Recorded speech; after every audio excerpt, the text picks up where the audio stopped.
capas tenemos el epitelio simple y el epitelio estratificado. Hagamos un análisis etimológico de la palabra simple. Proviene de raíces latinas, simplex. La raíz sim se refiere a uno o uno solo, y plex se refiere a plegamiento o un doblez. Por lo tanto, uniéndolos y conjugándolos, ¿qué nos daría? Un pliegue o un doblez de una sola unidad. En este caso, una sola capa de células. En el caso del epitelio estratificado, haciendo el análisis etimológico, tenemos stratum y facere.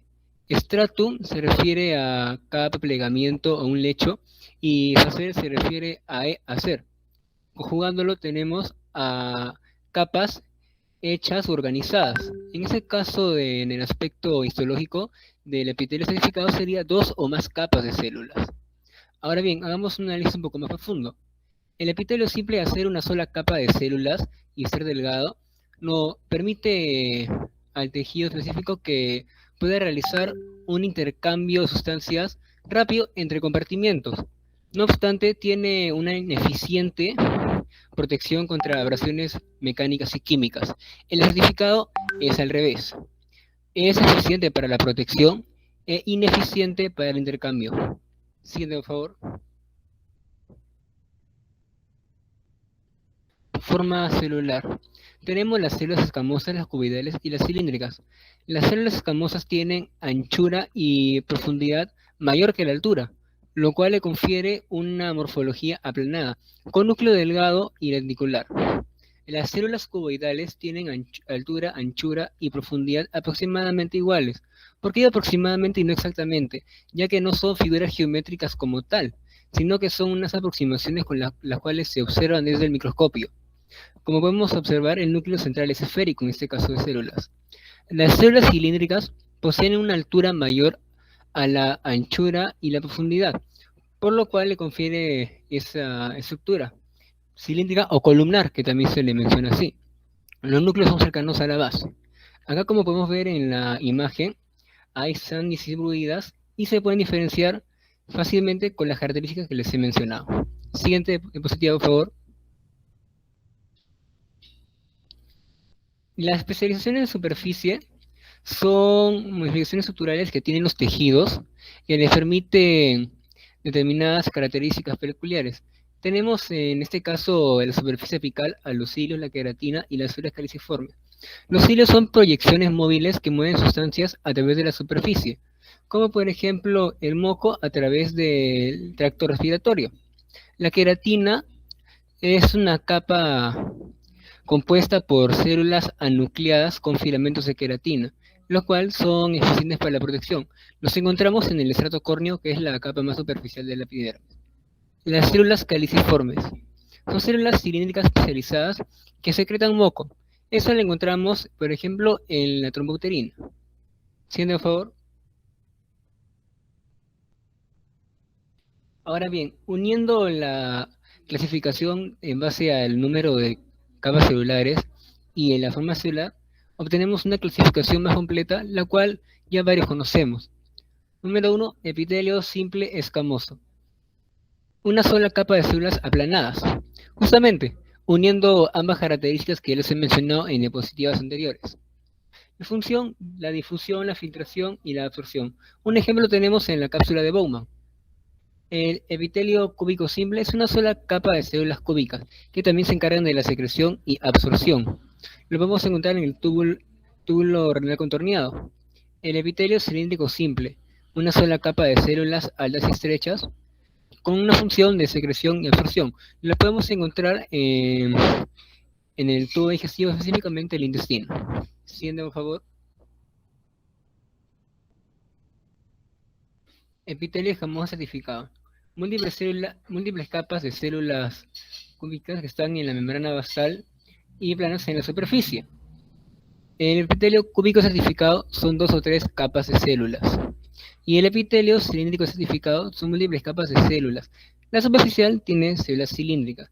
Es una característica específica de este epitelio certificado que tiene la relación de las formas celulares, que la capa superficial es la que tiene la característica que se le encuentra en el nombre, como escamoso, las células planas están en la superficie. Eso sería todo por mi parte.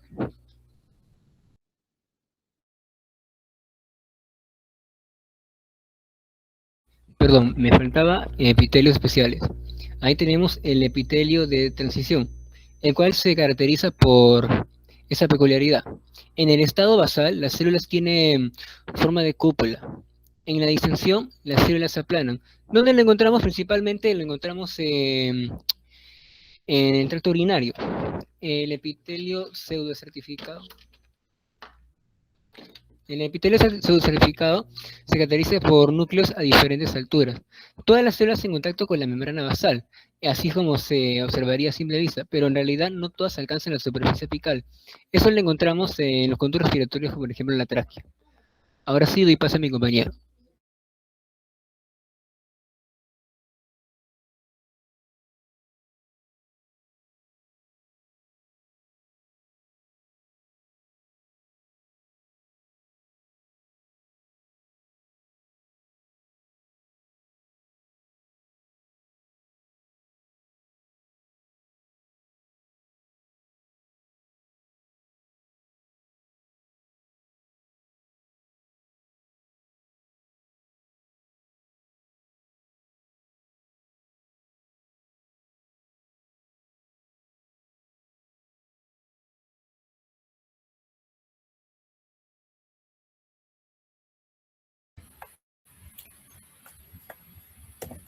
Muy buenas tardes, mi nombre es Andrea Morales y voy a presentar sobre el epitelio simple, su concepto y sus diferentes tipos. Bien, empezamos con su definición. El epitelio simple es, como se dice, un tejido compuesto por una sola capa de células que descansan sobre una membrana basal, ¿no? Como en esta imagen, ya que por sí es muy delgado. En sí su principal función no es la protección mecánica, ¿no? Como mencioné, por ser, no ser una capa muy gruesa y ser muy delgada, sino que va a facilitar los procesos metabólicos críticos como ya sea la filtración, la absorción o la difusión de sustancias.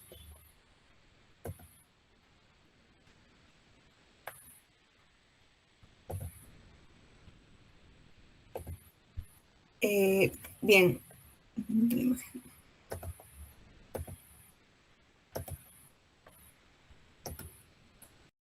Bien, el epitelio simple, simple escamoso plano, pues es tejido, está principalmente formado por células extremadamente delgadas y aplanadas, con un núcleo central y ovoide, que se asemejan a las baldosas de un pavimento. Este tejido, más que todo, es ideal para lugares donde se requiere un transporte o sustancias de gran velocidad. En esta imagen de acá, ahora sí se puede apreciar un poco ese tipo de epitelio, en este caso, eligiendo como ejemplo los alveolos pulmonares. Se puede apreciar estos alveoles en los pulmones, más que todo, están revestidos de este tipo de epitelio, ¿no? Específicamente se llama los neumocitos tipo 1. Debido a que ese tejido es tan fino, pues los gases, como podemos ver acá, el intercambio gaseoso, el oxígeno y el dióxido de carbono, no tienen que atravesar una barrera gruesa, ¿no? Por el cual va a permitir dicho cambio, ¿no? Entre los gases, en este caso llamada la hematosis, tanto entre el aire y la sangre, ¿no? Puede ocurrir una difusión pasiva, una difusión facilitada de forma casi instantánea, también una forma que sea rápida en solo mil o microsegundos.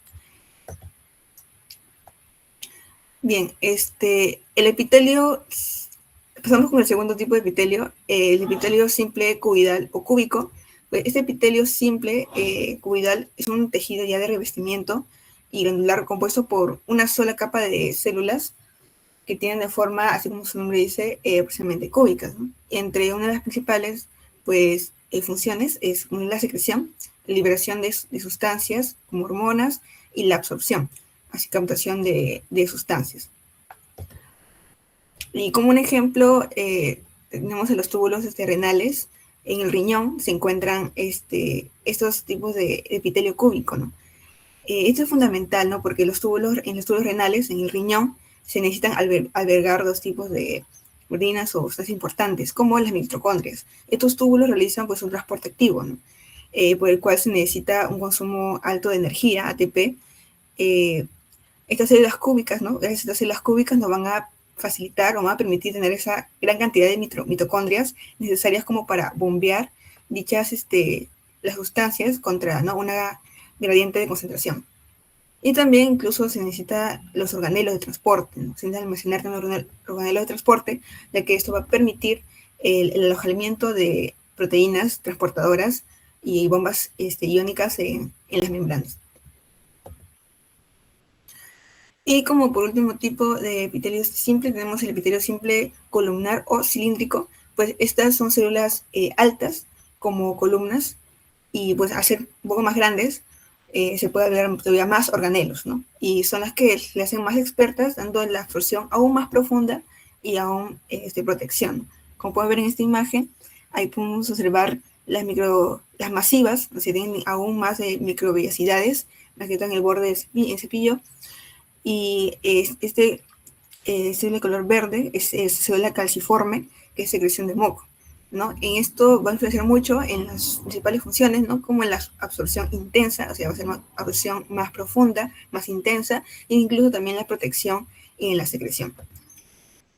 Y pues como ejemplo, por ejemplo, ese tipo de epitelio lo podemos encontrar en el intestino delgado, ¿no?, ya que es un lugar principal donde se puede completar la digestión química, ¿no? Absorben casi todos los nutrientes como azúcares, aminoácidos, grasas y vitaminas. La cantidad de nutrientes en sí que debe absorber nuestros intestinos es enorme, y en sí la ventana de tiempo no es limitada mientras que el quimo avanza, ¿no? Entonces, gracias a este tipo de epitelio, pues es beneficioso y perfecto, ya que proporciona una máxima superficie de contacto y el volumen histoplasmático necesario, ¿no?, para el transporte activo. Eso sería todo por mi parte. En el caso, ya, ahora mi turno. En ese caso quisiera mostrarles, por ejemplo, la imagen que están viendo es de un tejido. Si puede darle un clic, por favor, para que aparezca el nombre. Acá podemos ver que el tipo de tejido que estamos viendo es un epitelio estratificado plano no queratinizado. El nombre parece muy largo, a mi parecer, así que podremos explicarlo por partes. Siguiente, por favor. En primero, tenemos claro que el epitelio, como ya se sabe, es un conjunto de células estrechamente unidas. Después vamos por la parte que nos está importando en esta sección, que es la parte de estratificado. La parte de estratificado se refiere a un tejido que está formado por dos o más capas de células. En este tipo tenemos estratificado como tal y pseudoestratificado, teniendo pseudo que significa falso.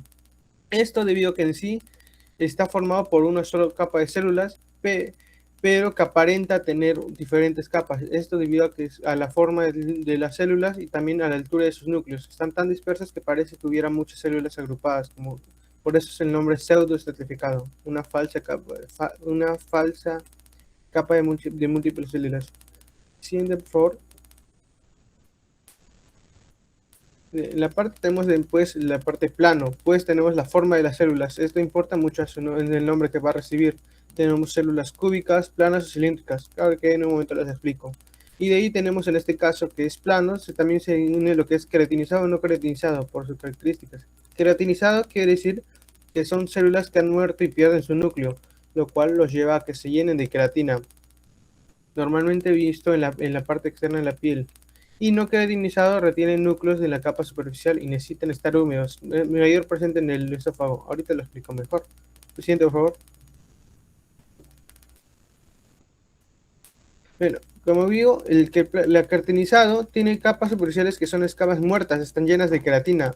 Y su mayor diferencia es el estrato córneo, una característica distintiva que es la capa superior gruesa y mayormente rosada e intensa, que no tiene núcleos.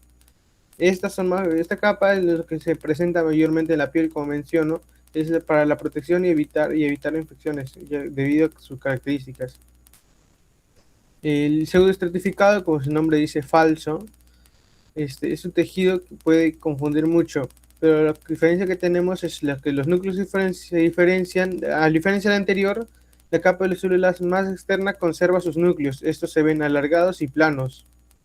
También tenemos lo convencional, lo cúbico simple estratificado, que presenta en conductos de glándulas sudoríparas, generalmente en dos capas, y también están los el cilíndrico estratificado, que es escaso y se localiza en grandes conductos extractores y conjuntivo ocular. Eso está. Eso es toda mi parte. Le paso a mi compañero.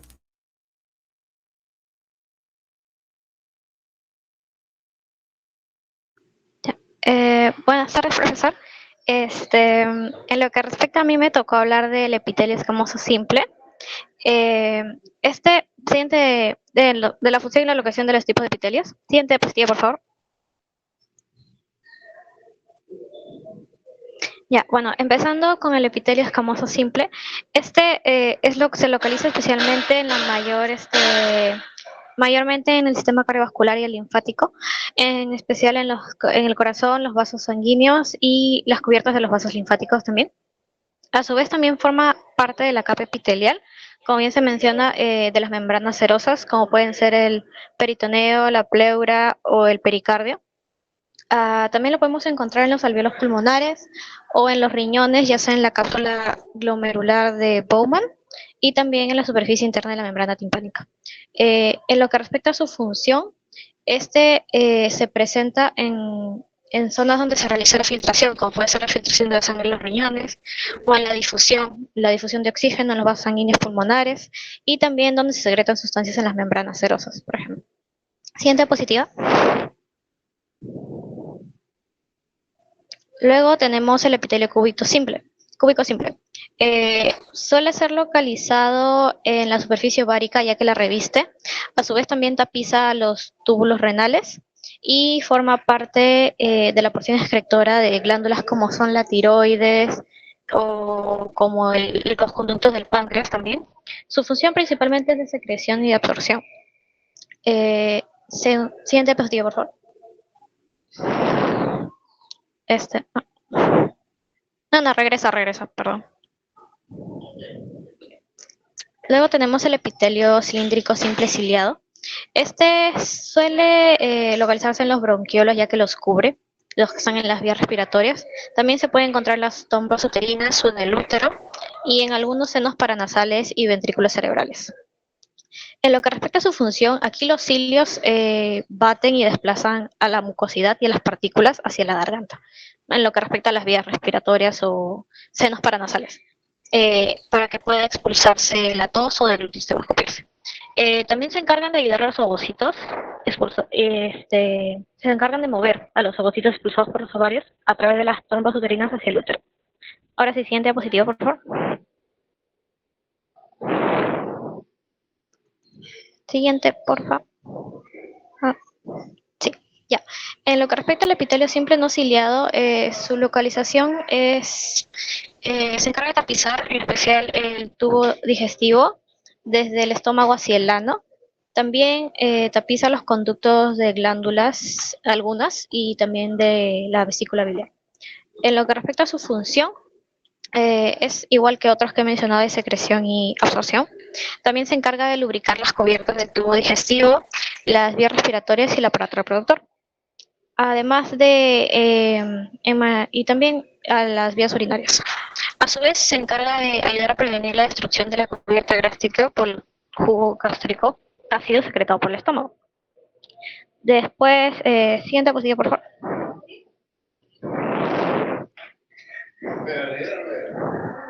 Ya, luego tenemos al epitelio cúbito estratificado. ¿Dónde se localiza? En los conductos de las glándulas sudoríparas, las glándulas esofágicas del adulto y también en parte de la uretra masculina.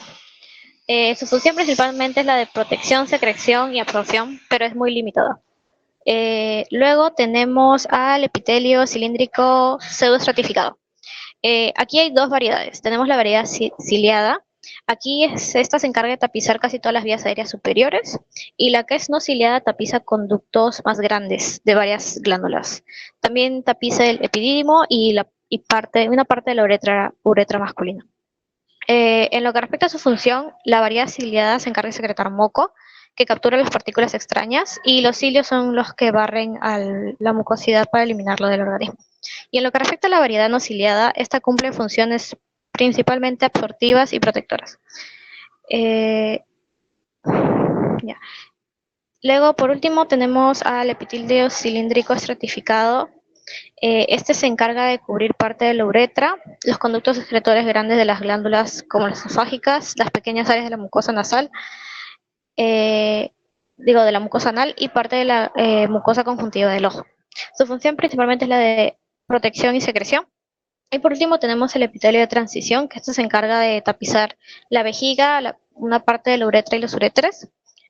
Su función de esta sería el estiramiento de los órganos urinarios y mantener una cubierta protectora mientras esta contiene unas cantidades variables de líquidos que busca no romperse.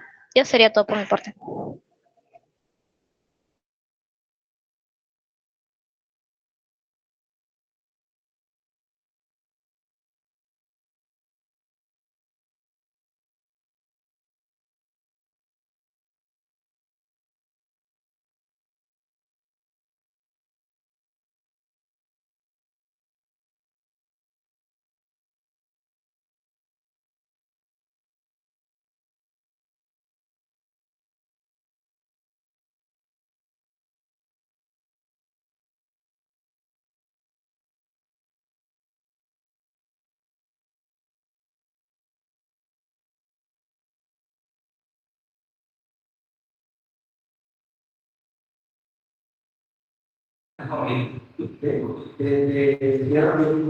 Buenos días, buenas tardes, profesor.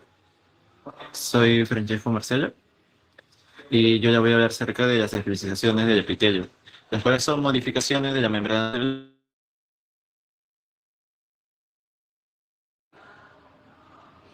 Un segundo. Gracias. Que permiten a las células cumplir funciones específicas como la absorción, el movimiento o la recepción de estímulos. Entre las principales encontramos aquí a las microvellosidades, los cilios y los heterocilios. Pasa el PPT, por favor.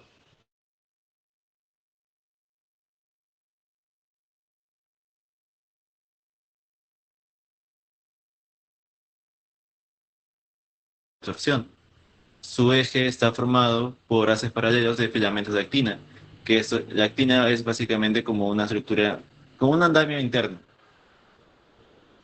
estabilizado por proteínas como mielina, fimbrina y fascina, unidos a la membrana mediante miosina 1. En su base se continúan con la red terminal, rica en actina y espectrina, que les da ese soporte y permite cierta contracción, básicamente. Estas están recubiertas por el glucocálix, donde se localizan enzimas como disacáridas y peptidases, las cuales son fundamentales para la digestión final. Se observan en microscopía óptica como un borde de cepillo, como se puede ver en las imágenes, o también conocido como borde estriado, el cual son estructuras dinámicas que pueden modificarse según la demanda funcional. Clínicamente, el daño de estas, por ejemplo, en el síndrome de malabsorción, hace que se reduzca la capacidad de absorción intestinal. Pasa el PPT, por favor.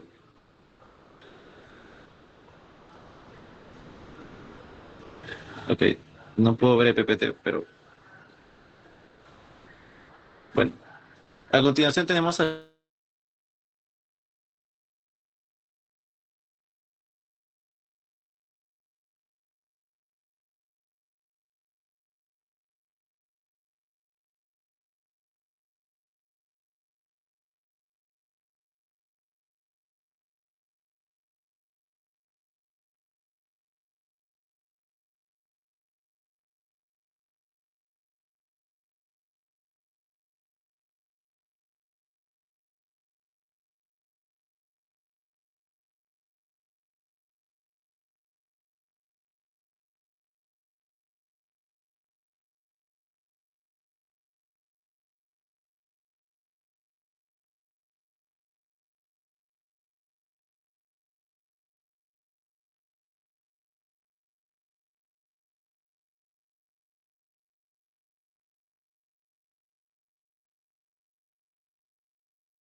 Muy buenas tardes, doctor. Se me logra escuchar, ¿verdad?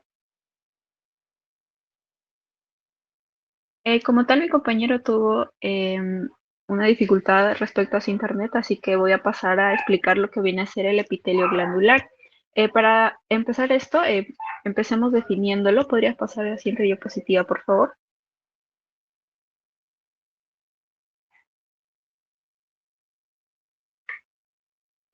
Bueno, empecemos con lo que viene a ser la definición. Como tal, el epitelio glandular es un tipo especializado de epitelio cuya función principal es la secreción de las sustancias.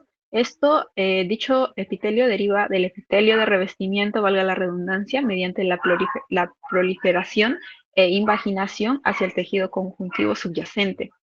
Dicho epitelio se clasifica según el destino de la secreción, en dos glándulas, las glándulas exocrinas y las glándulas endocrinas. En el caso de las glándulas exocrinas, pues tenemos que se secretan su producto hacia una superficie epitelial mediante cavidades y como tal mantienen una conexión con el epitelio mediante los conductos justamente. Como tal, logramos observar en la parte de ahí una glándula exocrina en la que como tal estamos observando que como tal hay una salida de sustancia, ¿verdad? Normalmente este tipo de glándulas suelen ser sudoríparas, sebáceas y salivales. Dichas glándulas tienen como una subcategorización. En este caso, por ejemplo, sería de acuerdo a la ramificación en la que contamos con tres tipos. Uno de ellos sería el simple, el otro sería el simple ramificado y por último lo que viene a ser la sinosa. Siguiente, por favor.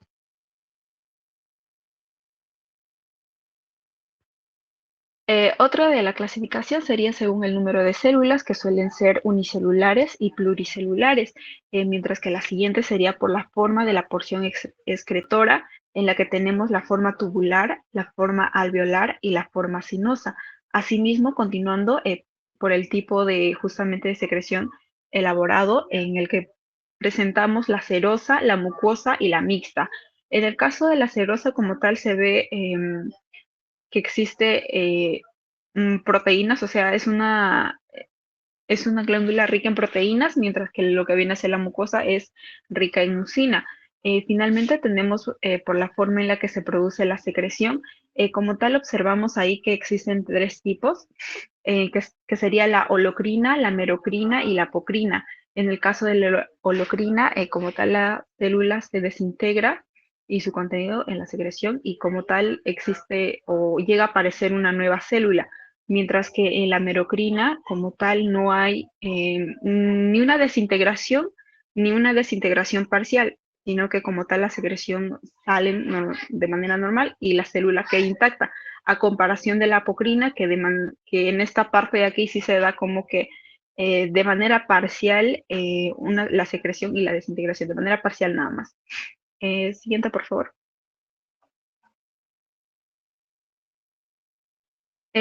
Y por último, como les había explicado, eran dos tipos de glándulas, que eran las exocrinas, que ya expliqué anteriormente, y las glándulas endocrinas, que pues como tal, como dice endocrinas, que suceden de manera interna, secretan hormonas hacia la sangre y como tal no tienen conductos. Y estas normalmente suelen ser glándulas como la hipófisis, la tiroides y el páncreas. Para pasar a lo que viene a ser las características de lo que viene a ser el epitelio glandular, tenemos que pues como tal tiene una polaridad funcional. Como tal, pues en esta es una característica clave de las células glandulares, ya que como tal está organizada en regiones. En la parte basal, como tal, ocurre la síntesis de proteínas y en la parte apical se libera la secreción. Y por eso estas células además tienen abundantes organelos especializados. Tenemos, por ejemplo, el retículo endoplasmático rugoso, que sintetiza proteínas, el aparato de Golgi, que modifica y empaqueta, y las vesículas de secreción, que también que almacenan y liberan el producto. Esto en sí refleja que pues, la célula es altamente especializada en producir y exportar sustancias. Y finalmente pues encontramos a las células mioepiteliales, que se ubican como tal en la célula glandular y la membrana basal, y cuya función es contraerse para ayudar a expulsar la secreción, y como tal presentan características del músculo liso. Y en conjunto, el epitelio glandular está estructural y funcionalmente pues adaptado para la secreción, ¿verdad? Lo que explica su organización celular y su importancia en múltiples sistemas del cuerpo. Eso es todo por mi parte, gracias.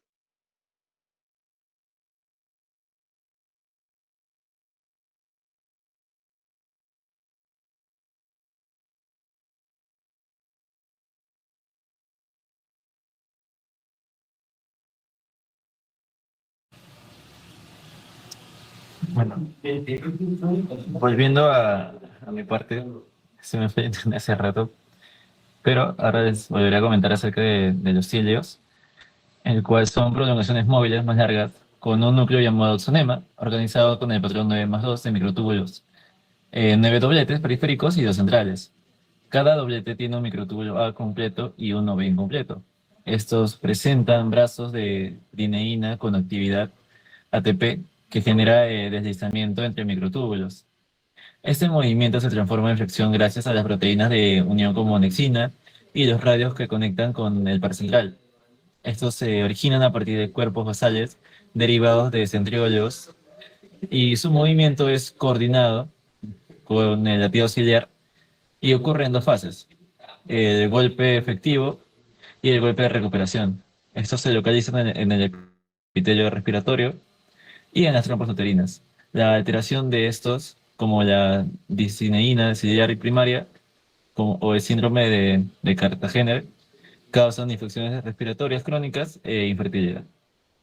Pasa al siguiente PPT, por favor.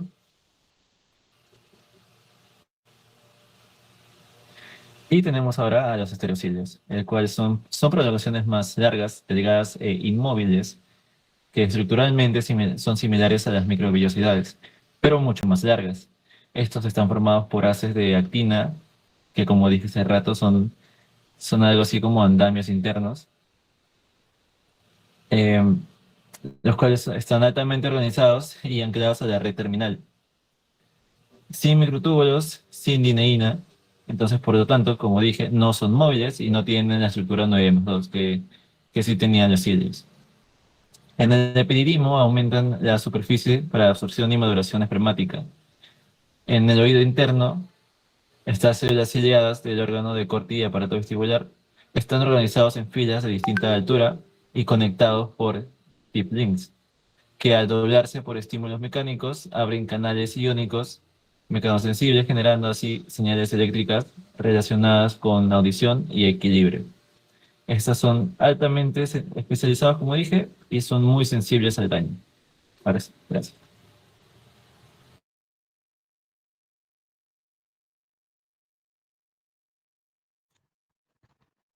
Buenas tardes, profesor. Buenas tardes, compañeros. Me llamo Angelo Maquiavelo y el día de hoy voy a exponer acerca de la clasificación de las glándulas y tipos de secreciones. Siguiente diapositiva, por favor. Bueno, primero debemos distinguir entre glándulas exocrinas y endocrinas. La diferencia fundamental es el transporte. Las exocrinas poseen conductos que llevan su producto a una superficie, como la piel o el intestino. En cambio, las endocrinas carecen de tubos y vierten sus hormonas directamente al torrente sanguíneo, para que viajen por todo el cuerpo. Siguiente, por favor. Bueno, entrando en los mecanismos de secreción, el más frecuente es la secreción merocrina, donde existe una integridad celular total. Aquí la sustancia se libera por exocitosis. Las vesículas se fusionan con la membrana y expulsan el contenido sin causar ningún daño a la célula, como ocurre en el páncreas o las glándulas salivales. Siguiente, por favor. Por otro lado, tenemos la secreción apocrina, que implica la pérdida de la porción apical. En este proceso, el producto se acumula en el ápice de la célula y se libera junto a un fragmento del citoplasma y la membrana. Aunque la célula pierde una parte de sí misma, como sucede en las glándulas mamarias, esta sobrevive y logra regenerarse. Siguiente, por favor. Bueno, finalmente encontramos la secreción holocrina, que representa una destrucción celular programada. En este caso, la célula se llena tanto de secreción que termina por estallar o sufrir lisis. Aquí la célula muere para convertirse ella misma en el producto, como ocurre con el sebo en las glándulas sebáceas. Debido a esta pérdida total, el tejido requiere de células madre en la base que se dividan constantemente para reponer a las que se han desintegrado. Eso ha sido todo por mi parte, gracias.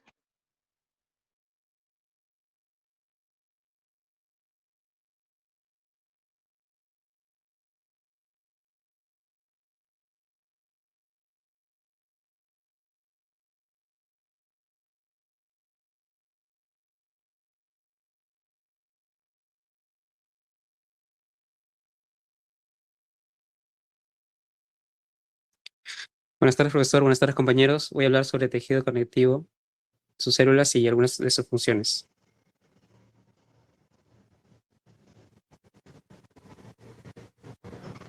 El tejido conectivo se llama tejido conectivo porque rodea, conecta, une y sostiene a los demás tejidos y órganos del cuerpo. Está conformado por células y por matriz extracelular. La matriz extracelular está también formada por sustancia fundamental y fibras. La sustancia fundamental es un material amorfo, como un gel con agua y con sales y moléculas grandes. Y las fibras son las que se encargan de que las células tengan estructura proteica y soporte. Como ven en la imagen, las líneas que están en morado son las fibras y los puntitos morados son las células. Y la célula principal serían los fibroblastos. Algunas de sus funciones serían relleno, sostén, resistencia, y eso depende de si este tejido conectivo pues tiene más o menos fibras que otros tejidos conectivos, porque no todos son iguales. No todos están en misma cantidad de sustancia fundamental o fibras. Siguiente, por favor. Bueno, algunas de las funciones del tejido conectivo. Primero, sostén estructural, pues forma un armazón interno que resiste la tracción. Y eso está encargado por las fibras de colágeno. Por ejemplo, cuando tú estiras tu piel, pues tu piel se estira y al soltarlo no se queda ahí colgando, sino que vuelve a su estado original. De relleno, mm, pues ocupa espacios vacíos de los órganos y rodea las estructuras para mantenerlas juntas. En nutrición e intercambio, pues en los vasos sanguíneos nutren a los tejidos avasculares y hacen difusión de gases y desechos. En defensa, pues posee unas células que se encargan de defender al tejido de, de, de bacterias o otra cosa. Y pues estas células también tienen una respuesta inflamatoria e inmunitaria. En reparación, pues cuando nos hacemos una herida, las células de fibroblastos producen colágeno para poder reconstruir las zonas dañadas y producen la cicatrización. Y en reserva de energía, pues los adipocitos almacenan triglicéridos y a su vez también nos da amortiguación y aislamiento térmico. Siguiente. Voy a hablar sobre las células del tejido conectivo. Hay células residentes fijas que pertenecen al tejido conectivo y hay otras células que son errantes, que son las que no pertenecen al tejido conectivo. Y bueno, las residentes fijas serían fibroblastos, miofibroblastos, macrófagos, mastocitos, adipocitos y células madre.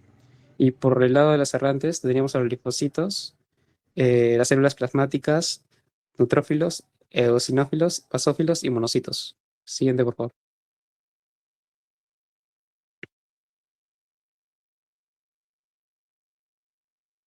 En células residentes fijas tenemos a los fibroblastos, que son células con abundante tejido conectivo, ¿no?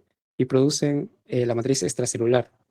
Hay varios tipos de fibras, fibra colágena, fibras reticulares, fibras elásticas.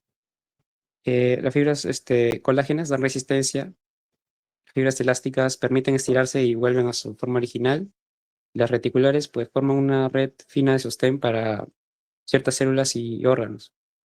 También participan en la reparación de tejidos y una forma de reconocerlos es por su forma fusiforme o alargada y tiene un núcleo, como pueden ver, ovalado y claro. Los miofibroblastos son fibroblastos modificados con capacidad de contracción.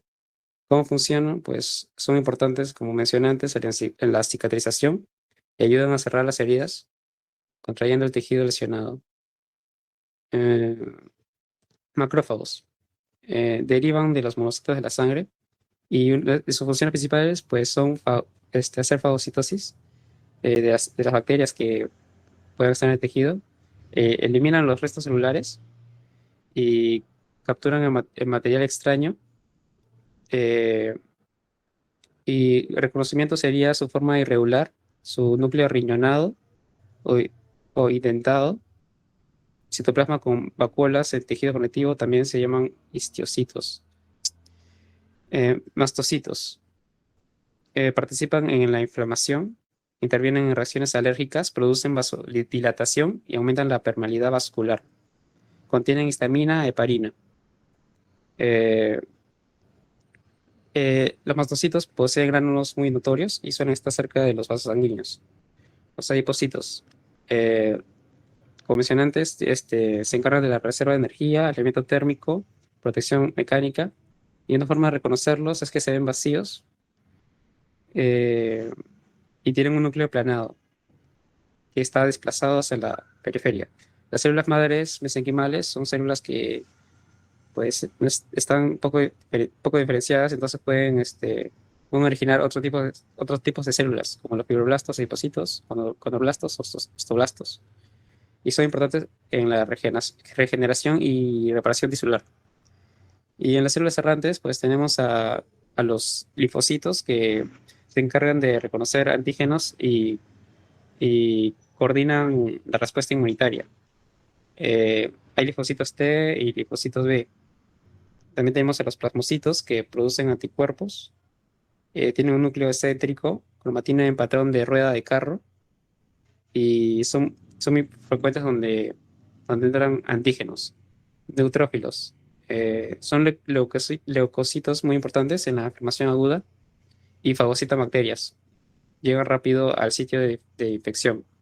Eosinófilos participan en las reacciones alérgicas y ayudan a combatir contra parásitos. Los basófilos son poco frecuentes, pero participan también en las respuestas inflamatorias y alérgicas y poseen gránulos con sustancias parecidas a las del mastocito. Y monocitos que circulan en la sangre y son precursoras de las células fagocíticas del tejido. Eso es todo, gracias.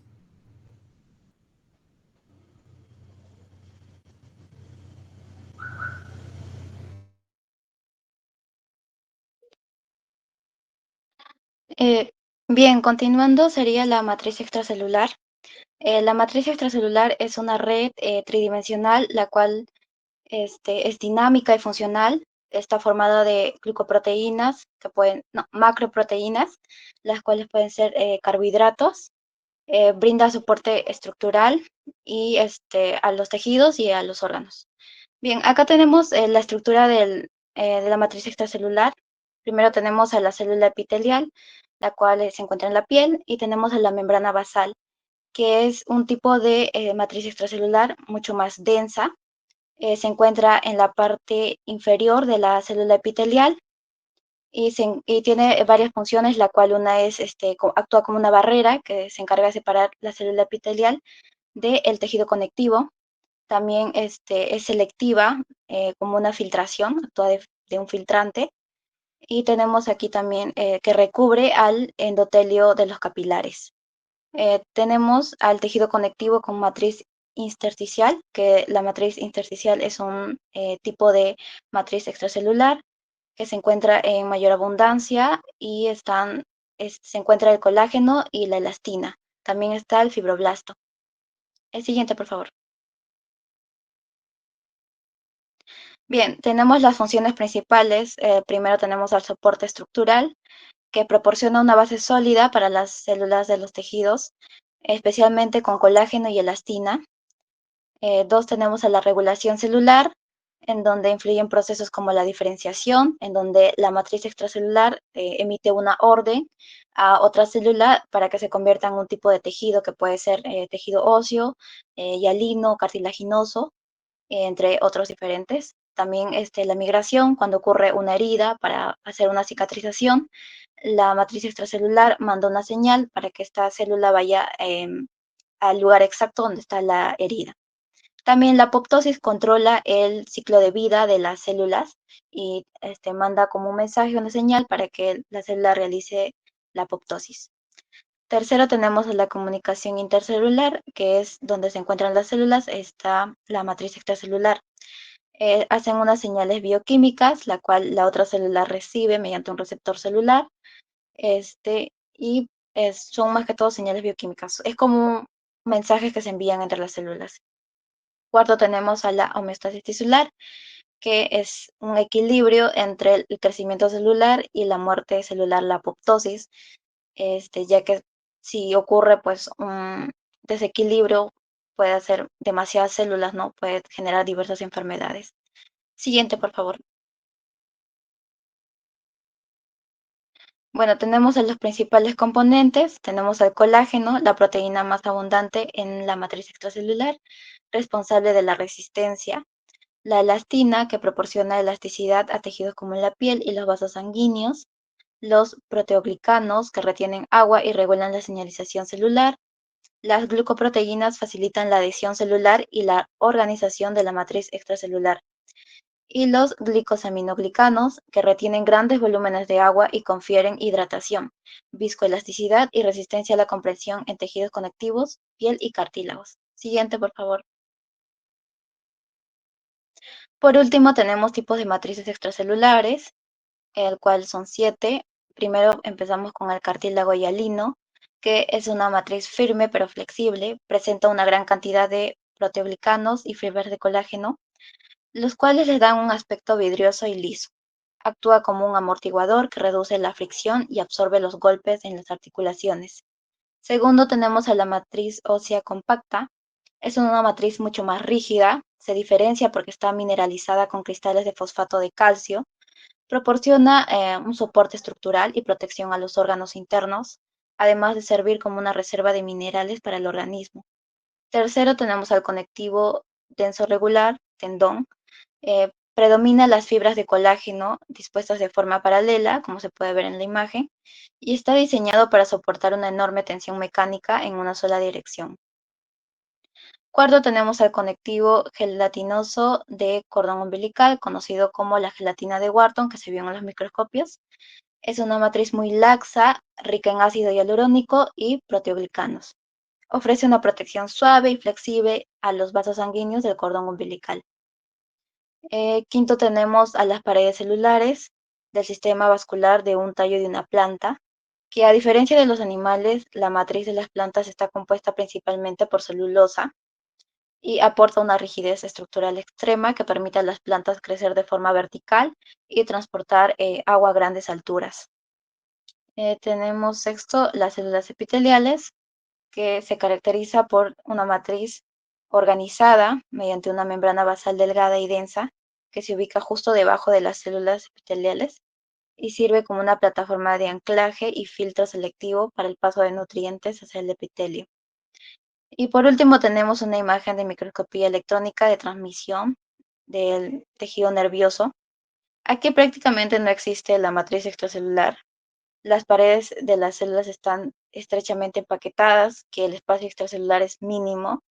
Esto, pues, permite una transmisión de impulsos eléctricos mucho más rápida y directa entre las neuronas. Gracias.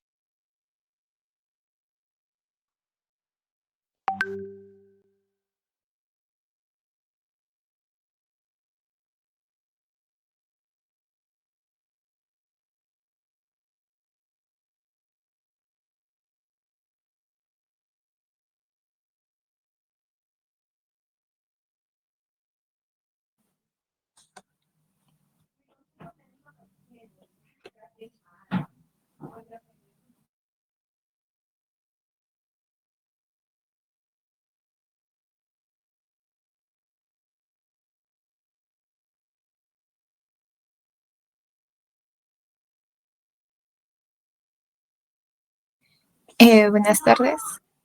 Con todo, volviendo a la parte principal, con respecto a lo que es el tejido epitelial, eh, es un tejido vascular que está formado por láminas continuas de células estrechas unidas entre sí con muy poca sustancia extracelular y se va a encargar, ¿no?, de cubrir superficies internas y externas del cuerpo.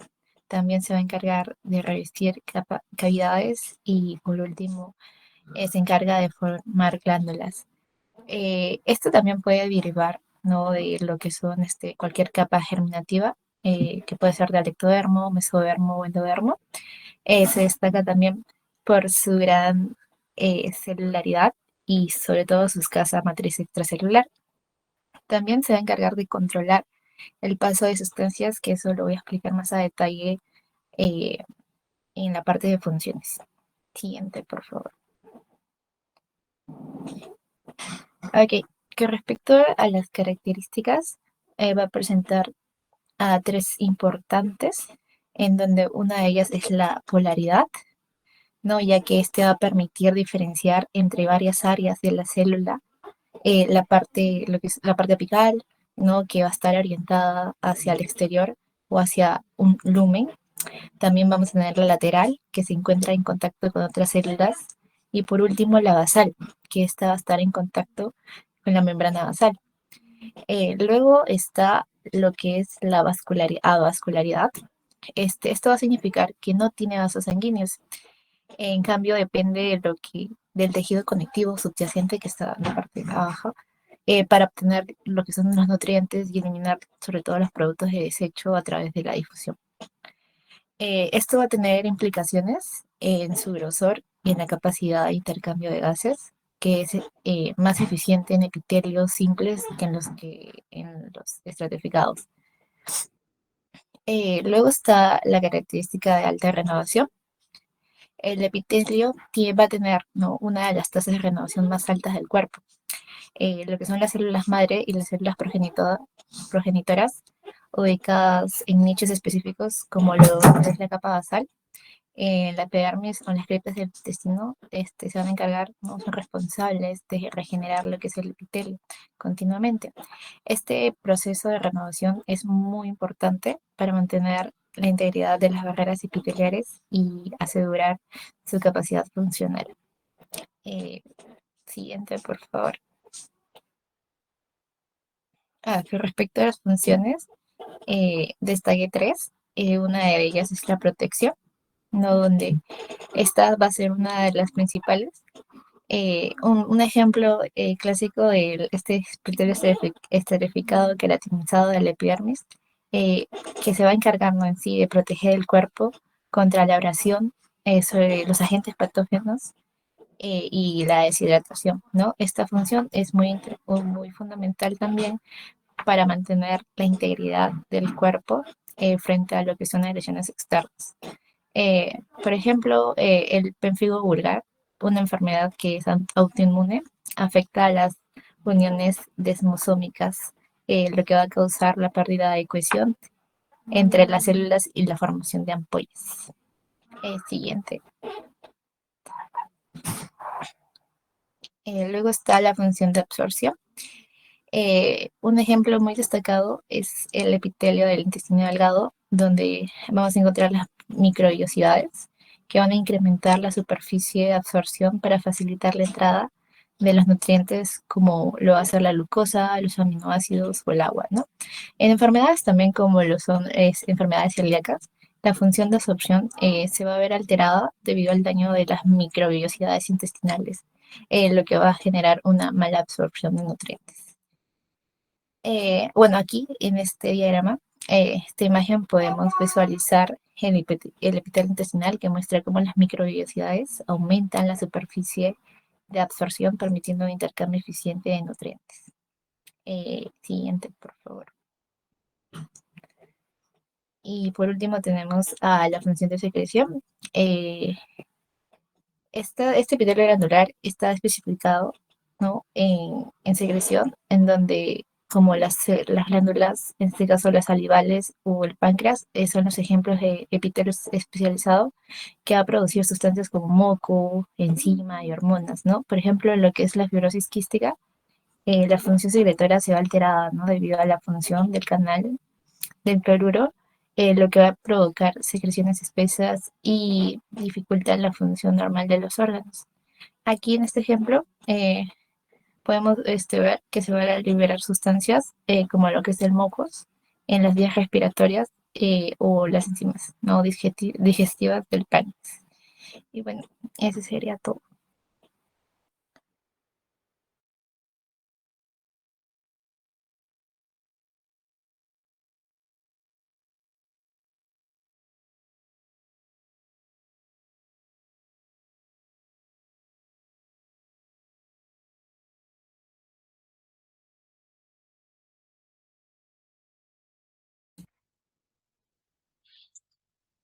Terminaron, ¿no? Sí, profesor, ya que terminamos.